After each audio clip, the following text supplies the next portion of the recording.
அன்றைக்கி வாடகை கொடுக்க வந்தானுங்க. வாடகை வாங்காதம்மா அவனுக்கு காலி பண்ண சொல்லி நீ காசு வாங்காதேன்ட்டு. அருவா வச்சுருக்கேன், நீ தான் அருவாவில் வச்சு வைக்கிறீங்க, நானும் வெட்டுவேன் காட்டினான் அவனுக்கு. திருவள்ளூர் மாவட்டம் திருமுல்லைவாயலில் உள்ளது கணபதி நகர். அன்று பொழுது சாய்ந்து இரவான பிறகும் பரபரப்பு அடங்காமல் அந்த பகுதி பதற்றத்தின் பிடியில் சிக்கிக் கிடந்தது.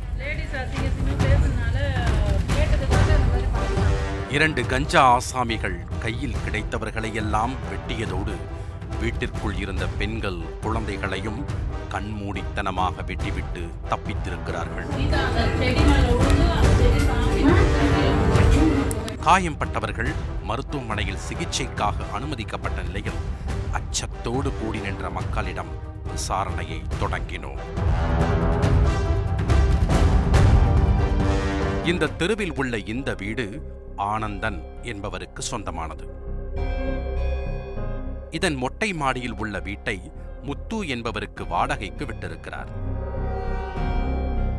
அம்பத்தூரில் வெல்டிங் வேலை பார்த்து வந்த முத்து அந்த வீட்டில் தனியாக தங்கியிருந்த நிலையில் சில நாட்களுக்கு முன்னதாக முகம் தெரியாத 2 மர்ம நபர்கள் அவரோடு தங்கியிருந்திருக்கிறார்கள். 3 பேரும் சேர்ந்து தினமும் இரவில் குடி கும்மாளம் என கூத்தடிப்பது, அக்கம் பக்கத்தினரை தூங்க விடாமல் கூச்சல் போடுவது என அமர்க்களம் செய்திருக்கிறார்கள்.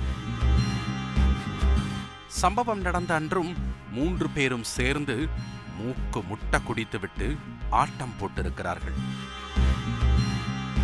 அப்போது போதை ஏறியதும் கூட்டத்தில் இருந்த ஒரு ஆசாமி தனது லவ்வருக்கு கால் செய்து ஆபாச வார்த்தைகளில் பேசியிருக்கிறார்.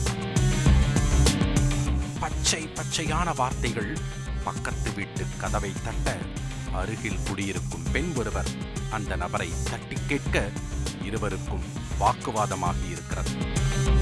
பசங்க என்ன செஞ்சிருக்காங்கன்னா, ஜனங்களுக்கு நேரம் நின்று தண்ணி அடிச்சு இது ஃபோனில் அவன் ஆள்கிட்ட பேசிக்கிட்டு இருக்கான்.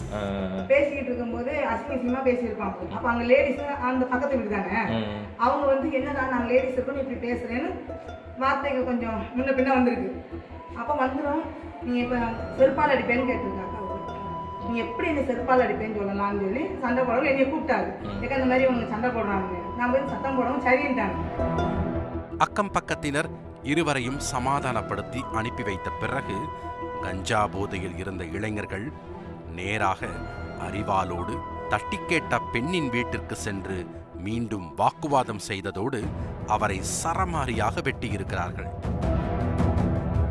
இதை தடுக்க வந்த மற்றொரு பெண் மற்றும் அவரது கணவர், குழந்தைகள் என அனைவர் மீதும் அரிவாளை வீசியிருக்கிறது அந்த கும்பல். அதோடு நின்று விடவில்லை. வீதிக்கு வந்த கும்பல் சம்பந்தமே இல்லாமல் நடந்து சென்ற பொதுமக்களையும் அரிவாளால் தாக்கியிருக்கிறது. உள்ளறப்போக்கு வந்து 2 லேடிஸை ஒரு 2 ஆம்பளை பசங்களை போட்டு வெட்டிட்டானுங்க வீட்டுக்குள்ளாரியே போயிட்டு. அதுக்கு அடுத்தது போகிற வழியில் ஒரு 3-4 பேரை வெட்டிட்டு இருக்கானுங்க. காலேஜ் ஸ்டூடெண்ட்ஸ் முதல் கொண்டு வெட்டியிருக்கானுங்க. இப்போ வந்து ஹாஸ்பிட்டலுக்கு போயிருக்காங்க. என்ன நிலவரத்தில் எல்லாரும் இருக்காங்க. ஒரு லேடியை வந்து ஜிஹெச்க்கு கேஎம்சி அமைச்சிருக்காங்க. இன்னொருத்தவங்க வந்து தனியார் ஹாஸ்பிட்டலில் 2 பேர் தனியார் ஹாஸ்பிட்டலில் அட்மிட் பண்ணியிருக்காங்க. ஒரு பையனுக்கு இப்போ ஆப்ரேஷன் நடக்குது, நாளைக்கு ஒரு பையனுக்கு ஆப்ரேஷன் சொல்லிட்டு இருக்காங்க. இதுக்கு அடுத்தது எத்தனை பேருக்கு அடிப்பட்டது என்ன இதுன்னு விவரம் எங்களுக்கு தெரியல. மொத்தம் 9 பேருக்கு அடிபட்டுருக்குன்னு சொல்லியிருக்காங்க. இது குறித்து காவல் நிலையத்திற்கு தகவல் கொடுக்கவே தீவிர தேடுதல் வேட்டை நடத்திய போலீசார் தப்பி ஓடிய இருவரை கைது செய்து விசாரணை நடத்தியிருக்கிறார்கள். அப்போதுதான் அவர்கள் வேலை தேடி வந்த பேச்சுலர்கள் இல்லை, வெளியூரிலிருந்து தப்பி வந்த ரவுடிகள் என்பது தெரிய வந்தது. சம்பவத்தில் ஈடுபட்டவர்கள் திருப்போரூரைச் சேர்ந்த அபினேஷ் மற்றும் செங்கல்பட்டு பகுதியைச் சேர்ந்த விஷ்ணு. இருவருமே பல குற்ற வழக்குகளில் தொடர்புடைய சரித்திர பதிவேடு குற்றவாளிகள். தேர்தல் நேரத்தில் பொதுமக்கள் பாதுகாப்பு கருதி முன்னெச்சரிக்கை நடவடிக்கையாக போலீசார் முக்கிய ரவுடிகளை கைது செய்வது வழக்கம்.